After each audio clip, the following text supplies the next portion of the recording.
बाभरगाव इथे फुलत आहे केवळ सेंद्रिय शेती नव्हे तर नात्यांचा गोडवाही.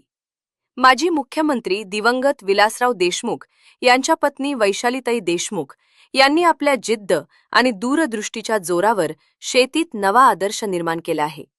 ड्रॅगन फ्रूट सोबतच सेंद्रिय पद्धतीने घेतलेली टरबूजाची लागवड आज भरघोस उत्पादन देत आहे.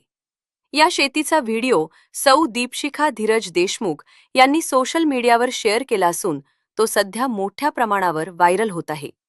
मात्र या व्हिडिओत फक्त शेती नाही तर सासू-सुनांमधील जिव्हाळा, प्रेम आणि परस्परांचा आदरही स्पष्टपणे जाणवतो. माझ्या आईसमान सासूबाई अतिशय उत्तम शेती करत आहेत. त्यांच्या कार्यातून अनेक महिलांना प्रेरणा मिळत आहे, अशी भावना दीपशिखा देशमुख यांनी व्यक्त केली आहे.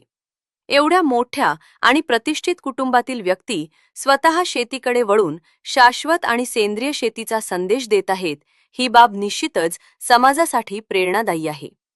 शेती ही केवळ व्यवसाय नाही, तर संस्कार आणि समृद्धीचा मार्ग आहे.